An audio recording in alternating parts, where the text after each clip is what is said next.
Before 1947, as we all know, Pakistan plus India plus Bangladesh पूरा का पूरा एक ये इंडियन प्रोविंस होता था, ठीक है। और उससे भी पहले अगर हम चले जाएंगे ना, तो ये जो बर्मा है, ठीक है, ये भी एक इंडिया का ही पार्ट था, ठीक है, जिसे कि आज के टाइम में हम म्यांमार की नाम से जानते हैं, ठीक है। बट ऐसा क्या हुआ कि जो 1947 में एक ही कंट्री की तीन कंट्रीज़ बन गई, आज हम अच्छे से समझेंगे ताकि आपको एक कंसेप्चुअल क्लैरिटी हो कि बांग्लादेश लिबरेशन वॉर क्या है, जो कि 1971 में इंडिया और पाकिस्तान के बीच में हुई थी, ठीक है। सो गाइस, नमस्ते everyone, welcome to hustle and glory, ठीक है। आई होप आप सब अच्छे से पढ़ाई कर रहे होंगे, ठीक है, सारे लेक्चर अच्छे से कम्प्लीटली देख रहे होंगे और इनको एक एक नोट्स फॉर्म में नोट डाउन भी कर रहे होंगे और अच्छे से समझ भी रहे होंगे। एनीवेज गाइस, लास्ट लेक्चर में जो हमने पढ़ा था वो पढ़ा था कि जो हमारे दो इंपॉर्टेंट आइलैंड्स हैं, डिगो ग्राशिया और चागोस आर्कीपेलागो, ठीक है, ये ब्रिटेन इन पे राज करता है एट प्रेजेंट। इसमें यूएस प्लस यूके की आर्मी, नेवी और एयरफोर्स जो है वो तीनों इस पे अभी इनके अपने स्टेशंस हैं, ठीक है। इनडायरेक्टली अगर हम ये बोल दें कि ये एशिया को कंट्रोल करते हैं ये दो आइलैंड्स, तो इसमें कुछ भी गलत नहीं होगा, ठीक है। बट बाय रूल ये जो आइलैंड्स हैं ये मॉरिशस के होने चाहिए, लेकिन इन पे ब्रिटेन जो है वो रूल करता है एट प्रेजेंट, और इनको BIOT यानी कि ब्रिटिश इंडिया ओशन टेरिटरी भी बोला जाता है, ठीक है। ये आपको चीज़ें याद रखनी है। और मैंने आपको कोल्ड वॉर की थोड़ी कंसेप्चुअल क्लैरिटी और दी थी कि जो रशिया और अमेरिका में जो कोल्ड वॉर चली थी, रशिया ने अफ़गानिस्तान में हमला कर दिया था क्योंकि अमेरिका ने पाकिस्तान में एक अपना स्टेशन बना लिया था, क्योंकि श्रीलंका और नेपाल से तो नेपाल से इन दोनों कंट्री से अमेरिका को खदेड़ के भगा दिया था, क्योंकि बहुत ज़्यादा एक इंस्टेबिलिटी सी आ गई थी एशिया में अमेरिका की प्रेजेंस होने की वजह से, क्योंकि रशिया जो है ऑलरेडी कोल्ड वॉर में था अमेरिका के साथ, और ये सब रीजंस की वजह से ये जो कोल्ड वॉर है ये काफ़ी सालों से चलती आई है। इनफैक्ट कहीं ना कहीं अभी भी ये प्रिवेल करती है, बट अपने टॉपिक से हमें हटना नहीं है। हमें ये समझना है कि बांग्लादेश लिबरेशन वॉर 1971 है क्या और ये कैसे हुई, और बिल्कुल आसान शब्दों में, ताकि आपको हर एक चीज़ की कंसेप्चुअल क्लैरिटी हो, ठीक है। ये जैसे कि आप जानते हो कि ये जो मैंने मार्क किया है ये कंट्री है बांग्लादेश, ठीक है, और ये है पाकिस्तान।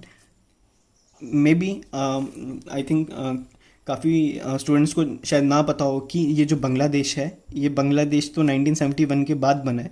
पहले क्या था, ये ईस्ट पाकिस्तान, और 1947 तक ये पूरा इंडियन प्रोविंस था, ठीक है। और 1947 के बाद ये जो डिवीज़न हुई है, ये एक, इसे आप मतलब कि आयरनी कह लो या कुछ भी कह लो, कि एक ऐसा इंसान जो कि भारत कभी आया भी नहीं था, ठीक है, जिसका नाम था साइरल रेडक्लिफ, ठीक है, जो कि एक ब्रिटिश लॉयर था, ठीक है, उससे पूरा का पूरा इसका वो बर्डन दे दिया कि उसे इंडिया और पाकिस्तान को डिवाइड करना है। और उस बंदे ने सोचो क्या किया, उस बंदे ने कोई दिमाग नहीं लगाया, सिर्फ जैसे ये जो हमारा ये जो बाउंड्री है ना, बाउंड्री बांग्लादेश की, ये बाउंड्री कैसे बनाई थी उसने, पता है? जहाँ ये जो जितने भी पुलिस स्टेशन थे ना बॉर्डर पे, ऐसे ऐसे उसने डॉट डॉट करके जोड़ता गया, ये सारे जितने भी पुलिस स्टेशन थे ना उस टाइम, सबको जोड़ा और बोला लो ये हो गया ईस्ट पाकिस्तान, ये हो गया वेस्ट पाकिस्तान। इनको भी ऐसे ऐसे पूरा डॉट डॉट्स को, इनके जो भी पुलिस स्टेशन है उनको जोड़ा और बोला ये वेस्ट पाकिस्तान हो गया और ये हो गया ईस्ट पाकिस्तान,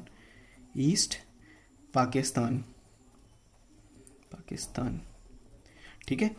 अब बात ये थी कि ये जो वेस्ट पाकिस्तान था ना, ये अपने आप को बहुत सुपीरियर समझते थे, ठीक है, ये समझते थे कि ईस्ट पाकिस्तान वाले इनके आगे कुछ भी नहीं है, और इन पे बहुत ज़्यादा ऑटोक्रेटिस होती थी, बहुत ज़्यादा ये जो है मतलब कि बहुत ज़्यादा इनसे लड़ाइयाँ, इनसे मारपीट, जो भी इनकी आर्मी थी इन पे मारपीट करती थी और बहुत परेशान करती थी, ठीक है। और ये जो बांग्लादेश है, जो आज के टाइम में बांग्लादेश है, जो उस टाइम ईस्ट पाकिस्तान था, ये पाकिस्तान से रिलीज़ होना चाहता था और ख़ुद को एक इंडिपेंडेंट अलग कंट्री बनाना चाहता था, और यही चीज़ इनको मंजूर नहीं थी। ये चाहते थे कि ये इनको एनेक्स कर लें और पूरी तरह अच्छे से कब्जा लें, ठीक है, कि लेकिन यहाँ पे एक विद्रोह की मतलब कि आप समझ सकते हो कि यहाँ पे उस टाइम एक विद्रोह की क्रांति जो है वो चल चुकी थी, ठीक है। और यही रीज़न है कि अब पाकिस्तान यहाँ पे आता था, कैसे आता था, यहाँ से पूरे सी रूट से यहाँ से आके यहाँ पे आता था और यहाँ पे बहुत ज़्यादा मारकाट करता था, बहुत ज़्यादा इनको क्षति पहुँचाता था, ठीक है। और इस चीज़ से ये ऑलरेडी परेशान थे और ये ना खुद को फ्री करवाना चाहते थे पाकिस्तान से और एक अपनी इंडिपेंडेंट अलग कंट्री बनाना चाहते थे, लेकिन यही चीज़ जो है पाकिस्तान को मंजूर नहीं थी, ठीक है। सो इसमें क्या हुआ, उस टाइम जो first women president of India, sorry first women prime minister of India Shrimati Indira Gandhi ji, वो पंडित जवाहरलाल नेहरू जी की बेटी थी, उस टाइम इंडिया की प्राइम मिनिस्टर। सो यहाँ के लोगों ने इंडिया से हेल्प मांगी, ठीक है। सो इंदिरा गांधी ने कहा कि ठीक है, हम आपकी हेल्प करेंगे, ठीक है। पाकिस्तान से आपको आज़ादी चाहिए, ठीक है, इंडिया आपकी हेल्प करेगा, लेकिन आपको जो भी आपकी एक आर्मी है वो अपनी अंदर की आर्मी एक खुद बनानी पड़ेगी, ठीक है। और इंडिया तो आपको हेल्प करेगा ही करेगा, लेकिन साथ साथ में आपको अपनी हेल्प खुद भी करनी पड़ेगी। और बांग्लादेश के अंदर एक इनकी अपनी आर्मी बनाई गई जिसका नाम रखा मुक्ति वाहिनी। ये बहुत इंपॉर्टेंट पॉइंट है, ये हम सभी को पता होना चाहिए कि जो एक बांग्लादेश ने अपनी जो एक इंटरनल आर्मी बनाई थी, उस आर्मी का नाम क्या था, उसका नाम था मुक्ति वाहिनी। और जब पाकिस्तान ने इनको अनेक्स करने के लिए यहाँ पे हमला किया था, तब लकीली इंडिया के पास इतने लेजेंड ऑफिसर्स थे इंडियन डिफेंस फोर्सेस में कि उन लेजेंड्स का नाम सुनते ही आज भी पाकिस्तान के पांव थर थर कांपते होंगे, जैसे कि मानिक शाह जी, सर निर्मलजीत सिंह अरोड़ा जी, सर जनरल जैकब। इन महान सुपर हीरो हमारे जो ये इंडियन आर्मी के ऑफिसर्स थे, इन्होंने इतनी बुरी हालत की ना यहाँ पे वेस्ट पाकिस्तान की, इतनी बुरी हालत की कि आप सोच नहीं सकते हो। यहाँ से हमारी थल सेना आर्मी, यहाँ से हमारी एयर फोर्स, ठीक है, यहाँ से हमारी एयर फोर्स और यहाँ से हमारी नेवी, तीनों फोर्सेस ने इतनी बुरी हालत की पाकिस्तान की कि पाकिस्तान समझ गया कि पाकिस्तान का जीतना बिल्कुल नामुमकिन है। सो पाकिस्तान ने सोचा मैं क्या करूं। पाकिस्तान किसके पास गया? पाकिस्तान गया जिसको इन्होंने अपनी कंट्री में बेस बनाने के लिए जगह दी थी। पाकिस्तान गया अमेरिका के पास, ठीक है। यहाँ से अमेरिका की जब पाकिस्तान ने हेल्प मांगी तो अमेरिका ने किया इस रास्ते यहाँ पे अपनी 7th फ्लीट को भेजा। 7th फ्लीट याद रखना ये नाम, 7th फ्लीट में I think more than 40 to 50 warships थे, इनके वॉरशिप्स थे जो कि न्यूक्लियर वॉरशिप्स भी साथ लाए थे और हैवी अटैक्स को आराम से अंजाम दे सकते थे। अब इंडिया उस टाइम, मेरा प्यारा भारत, अब इंडिया उस टाइम इंदिरा गांधी जी भी सोचने में आ गई कि अगर 7वां बेड़ा यानी कि 7th फ्लीट इंडिया की, इसकी अमेरिका की यहाँ पहुँच गई तो, और यहाँ इंडिया का एक बहुत ही पावरफुल जहाज़ यहाँ पे ऑलरेडी खड़ा किया हुआ था लड़ाई करने के लिए और उसका नाम था INS Virat. I just confirm and let you know कि INS विराट था यहाँ पे या विक्रांत था, ठीक है। एक हमारी वॉरशिप यहाँ पे हमने ऑलरेडी रखी थी क्योंकि ये बहुत ही इम्पोर्टेंट एक क्रूशल जगह थी वॉर के लिए, ठीक है।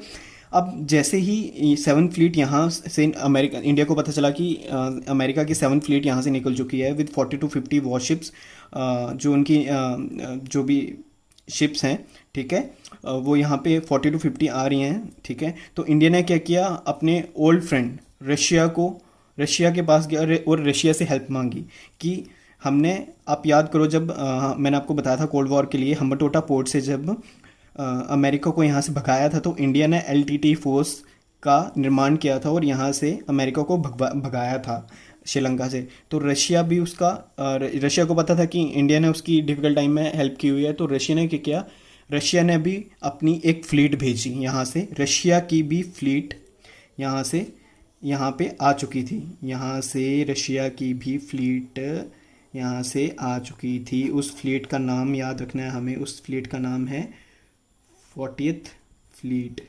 जिसमें कि more than I think 100 warships थी।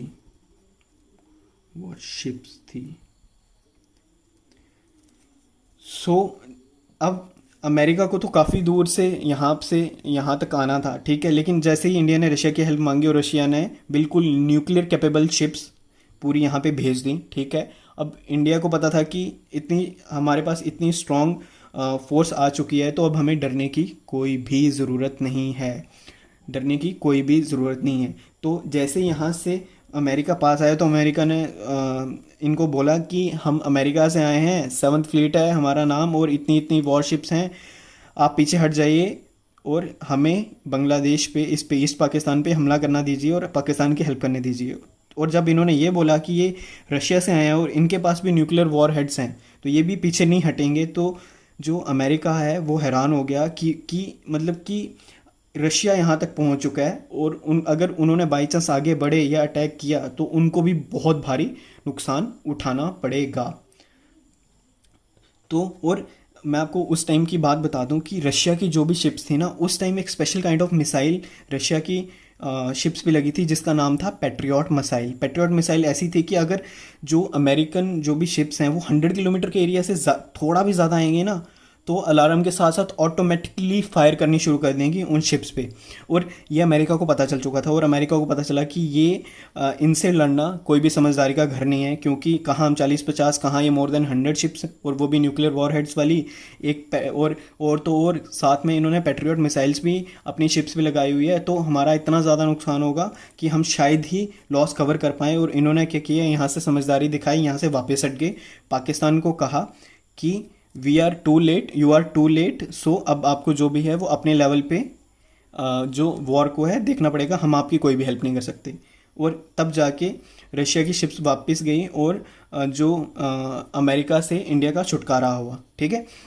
अब बात ये थी कि पाकिस्तान हैरान हो गया कि अब लड़ाई की जाए तो की कैसे जाए, क्योंकि यहाँ पे तो पाकिस्तान को मार मार के बाहर से निकाल रहे थे। यहाँ के जितने भी इनकी आर्मी थी, इनकी डिफेंस फोर्सेस थी, मुक्ति वाहिनी plus Indian air force plus Indian navy plus Indian army, ये मार मार के पाकिस्तान को यहाँ से निकाल रही थी। और पाकिस्तान ने क्या किया, एक तिकड़म लगाया और यहाँ पे राजस्थान का ये जो एरिया है, राजस्थान का एरिया है, यहाँ पे अपने 6,000 सोल्जर भेज दिए, ये सोच के कि अगर ये वाला ना सही तो ये वाला हिस्सा कब्जा लेंगे। लेकिन उनको ये नहीं पता था कि उन 6,000 सोल्जर्स के लिए इंडिया के सिर्फ 120 सोल्जर, सिर्फ 120 soldiers of brave Indian army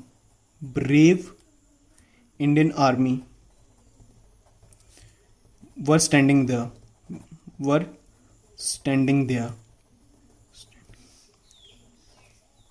और आपको जानने में बहुत हैरानी होगी कि इन 120 शेरों ने इन 6,000 सोल्जर को वापस भेज दिया और इनका ये प्लान भी नामुमकिन कर दिया, ठीक है।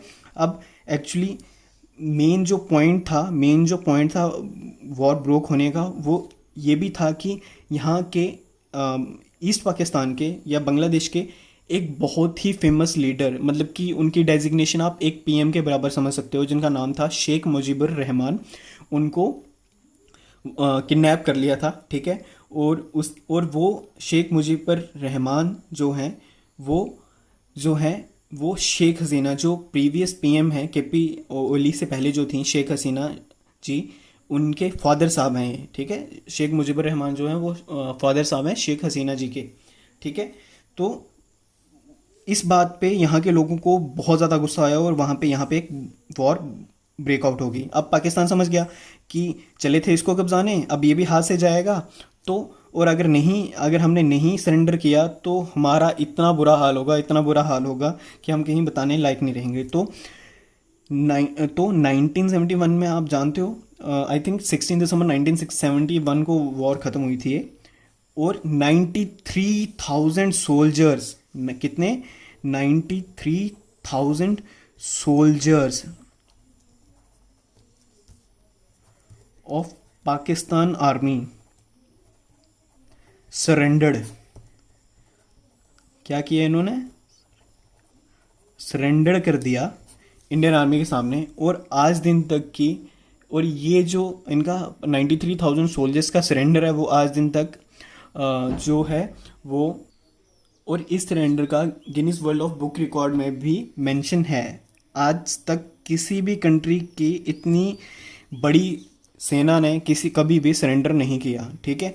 सो अब आज भी आपने कई बार एक पिक देखी होगी जहाँ पे पाकिस्तान आर्मी के जो चीफ थे वो सरेंडर कर रहे थे और इंडिया ने इनको स्कूल में बांध के रखा था, ठीक है। उसके बाद धीरे धीरे लेकिन इंडिया का बड़प्पन देखो कि उन्होंने 93 के पूरे जितने 93,000 सोल्जर्स सबको रिलीज़ किया, ठीक है। और किसी को भी किसी भी प्रकार की हानि नहीं पहुंचाई, ठीक है। सो आई होप कि आपको बांग्लादेश लिबरेशन वॉर की एक कंसेप्चुअल क्लैरिटी हुई होगी कि ये वॉर कैसे ब्रोक आउट हुई, कैसे, किसका क्या रोल था, ठीक है। रशिया ने इंडिया की हेल्प कैसे की, पाकिस्तान की हेल्प करने के लिए अमेरिका कैसे आया, ठीक है। 7th फ्लीट क्या है, 40th फ्लीट क्या है, मुक्ति वाहिनी क्या है, और इंडिया के जो ग्रेट लेजेंड्स जो हमारे ऑफिसर्स थे, एक बार फिर से उनका नाम मैं ज़रूर लेना चाहूँगा इस वीडियो में। सर मानिक शाह जी, सर निर्मलजीत सिंह अरोड़ा जी, सर जनरल जैकब जी, इनकी हेल्प से बांग्लादेश को एक नई कंट्री का रूप दिया और वेस्ट पाकिस्तान से ईस्ट पाकिस्तान को रिलीज़ करवाया, ठीक है। और ये जो है क्या बोलते, जो बांग्लादेश को एक कंट्री का स्टेटस जो है वो पाकिस्तान ने कब दिया था? ये दिया था 1972 में। काइंडली इस पॉइंट को भी नोट डाउन करिए कि जो 1972 में जो Pakistan gave status of a country to Bangladesh. So ये थी कहानी पूरी बांग्लादेश लिबरेशन वॉर की, ठीक है। और इसमें ये इंडिया के लिए सबसे प्लस पॉइंट था। और उस टाइम हमारी जो कंट्री की भागदौड़ थी एक बहुत ही स्ट्रॉन्ग पीएम के हाथ में थी, श्रीमती इंदिरा गांधी जी, ठीक है। और उसी वजह से ये सब पॉसिबल हो पाया, ठीक है।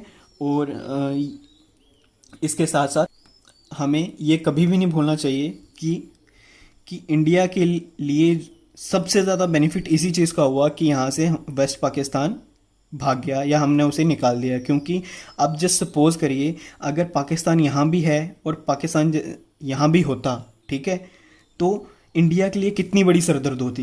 एक बार आप खुद सोचिए कि इंडिया के लिए कितनी बड़ी सरदर्द होती कि ईस्ट और वेस्ट फ्रंट में दोनों जगह अगर पाकिस्तान बैठा है और उसके साथ चाइना बैठा है। आपको पता है कि अगर ऐसा होता तो यहाँ का जो सबसे मेजर पोर्ट है चित्तौंग पोर्ट, मैं आपको जब बांग्लादेश पढ़ाऊँगा अभी नेक्स्ट लेक्चर्स में जब शुरू में करूँगा तब मैं आपको इसकी इंपॉर्टेंस बताऊँगा। तो ये मतलब कि 100% श्योर था कि ये चाइना को ये पक्का दे देते और चाइना को ये मिल जाता तो इंडिया के लिए फिर बचता ही क्या। आप खुद सोचो कि कितनी स्ट्रेटेजिकली इंपॉर्टेंट लोकेशन अगर ये चाइना के पास चली जाती तो इंडिया के लिए कितनी बड़ी प्रॉब्लम क्रिएट हो सकती थी। एनीवेज अगर कोई भी क्वेश्चन हो किसी भी टाइप का इस लेक्चर के रिलेटेड बेझिझक आप कमेंट सेक्शन में क्वेश्चन पूछिए, ठीक है।